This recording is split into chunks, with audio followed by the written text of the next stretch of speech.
হয়তো এইবার, আর নয়তো কিন্তু কখনোই না।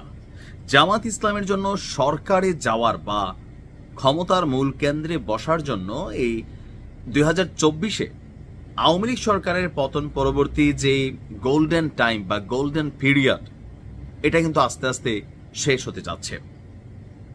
বলা হয়েছে তাকে স্বাধীনতার পরবর্তী এই সময়টাতে জামাত এতটা পজিটিভ জায়গা তৈরি করতে পারেনি বা জনমানুষের কাছেও এতটা কি বলা হয় যে ধরেন পজিটিভ অবস্থানে ঢুকতে পারেনি বা কর্মী সমর্থনও বাড়াতে পারেনি। এখন আছে। এখন এই সময়টাতে যদি ক্ষমতা না পায় তাহলে আগামী দিনে জামাত রাষ্ট্র ক্ষমতায় যাবে, এটার চান্স টোটালি জিরো হয়ে যাবে। বিরোধী দল হইতে পারে কিন্তু প্রধান জায়গাতে আর বসতে পারবে না। কেন? কারণ এইবারের নির্বাচনটা আওয়ামী লীগ ছাড়া নির্বাচন।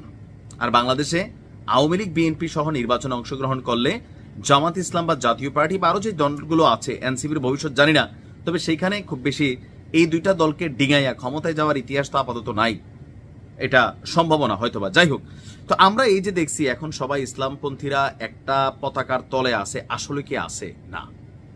জামাত চাইছে যে এই সকল ইসলামিক দলগুলোকে নিয়ে একটা টিম করে রাষ্ট্র ক্ষমতায় যাওয়ার জন্য, কিন্তু দলগুলো জামাতকে একজোট হওয়ার ক্ষেত্রে রেড কার্ড দেখিয়েছে।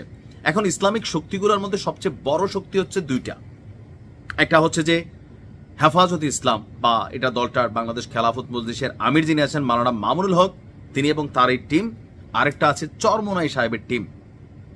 এই দুইটাই মেনলি বেসিক্যালি একটা বড় শক্তি। পাশাপাশি জামাত, সাথে আরো অনেকগুলা ছোট ছোট শক্তি যদি একত্রিত হয় তাহলে আসলেই কিন্তু বিএনপিকে ডিঙিয়ে ক্ষমতায় যাওয়ার কিন্তু পসিবিলিটি আছে। কিন্তু এই চান্সটাও শেষ হয়ে গেল।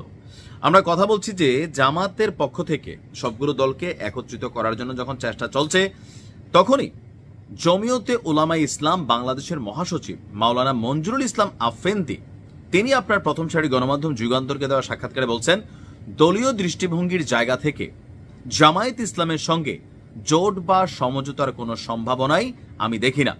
এখন পর্যন্ত দল আগামী নির্বাচনকে সামনে রেখে কোনো জোটে যাওয়ার সিদ্ধান্ত নেয়নি। তবে দলটির নেতারা জামায়াত ইসলাম ছাড়া অন্য সমমনা দলগুলোর সঙ্গে জোট করার বিষয়ে আলোচনা চালিয়ে যাচ্ছে, কোনো ফয়দা দিবে না। ক্ষমতায় যাইতে গেলে যদি পিআর পদ্ধতির নির্বাচন না হয় তাহলে জামাতের সাথেই কিন্তু গাঁট বাঁধতে হবে। এবার আসুন আরেকজন ওয়ান ম্যান আর্মি বা দলটা সারা বাংলাদেশে প্রসিদ্ধ হেফাজত ইসলাম, যদি এটা কোনো রাজনৈতিক দল না, তবে তাদের আরেকটা যেটা রাজনৈতিক শাখা আছে, অনেকে বলে থাকেন বাংলাদেশ খেলাফত মজলিস, সেটার আমির মাওলানা মামুনুল হক, তিনি বলছেন ঐক্য প্রক্রিয়ার সঙ্গে প্রথম থেকে থাকলেও জামাত ইসলামের সাথে জোটে যাচ্ছে না তার দল। নির্বাচনী সমঝোতার বিষয়ে আমরা এখনো তেমন কিছু ভাবছি না। ইসলামী আন্দোলনের সঙ্গে নির্বাচনী সমঝোতার বিষয়ে আমাদের একাধিক বৈঠক কথাবার্তা হয়েছে, তবে জামাতের সাথে নির্বাচনী সমঝোতার বিষয়ে এখনো কোনো আলোচনা করিনি, কারণ জামাত এবং আমাদের চিন্তার পার্থক্যটা বিরাট। এখানে জামাতের ইসলাম কি আসল ইসলাম কিনা এটা নিয়ে সবাই কথা বলে, তিনি একই কথা বললেন। মাওলানা মওদুদী সাহেবের যে চিন্তাধারা, তার সঙ্গে ঐতিহ্যগতভাবেই ইসলামিক চিন্তাধারার পার্থক্য রয়েছে, এটাই মূল। জামায়াতের সঙ্গে বৃহত্তর ইসলামিক উম্মার চিন্তার জায়গাতে পার্থক্য তো আছেই, আর এই কারণে হবে না ইসলামী ঐক্যজোট। মহাসচিব মুফতি শাখাওয়াত বলছেন, মাঠ পর্যায়ে জামাতের ব্যাপারে আলেমদের নেতিবাচক ধারণা রয়েছে।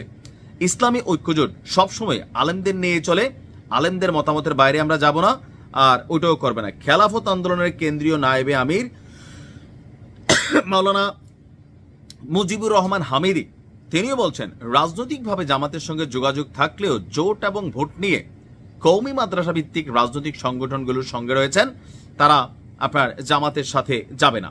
বাংলাদেশ নেজাম ইসলাম পার্টি এবং হেফাজত ইসলাম বাংলাদেশের যুগ্ম মহাসচিব মাওলানা মোহাম্মদ আজিজুল হক ইসলামাবাদী বলেন, আমরা শান্তির ঐক্য চাই, তবে জামাতের সঙ্গে ঐক্যের বিষয়ে আমাদের কোনো সিদ্ধান্ত নেই। আর খেলাফত মজলিসের নায়েবে আমির এখানে আলী কাশেমি, এখানে কিছুটা পজিটিভ আলোচনা আমরা যদি শুনতে পারি। জামাতকে সারা বছর যারা ধুইছে, চরমোনাই টিম একটু হালকা গ্রিন সিগন্যাল আছে। তো পিআর ইস্যুতে যেহেতু দুইটা দল একই কথা বলছে, যে এটা অনেকেই মনে করছেন যে চরমোনাই এবং জামাত এক হবে, তারপরেও কি ক্ষমতায় আসা সম্ভব হবে? হবে না। হেফাজতে ইসলাম বা মাওলানা মামুনুল হক সহ আরো কিছু দল আছে, এদেরকে আপনি এক জায়গায় আনতে না পারলে হবে না। এই যে ধরেন একটা দেশে ইসলামের পতাকা উড়াইতে বা ইসলামকে যারা ধারণ বাহন লালন করেন তাদের মধ্যেই কত অমিল। তো কিভাবে এই দেশে ইসলামের মানে বা কি বলা হয় যে শক্তি রাষ্ট্র ক্ষমতায় বসবে, আর এটা কি সম্ভব হবে? আর এতে লসের পাল্লায় পড়বে জামাত ইসলাম যদি তারা সবাইকে একভাবে আনতে না পারে, ভোট ভাগাভাগি হয়ে যাবে। আর পিআর মনে হয় না সরকার দিবে। ভালো থাকুন।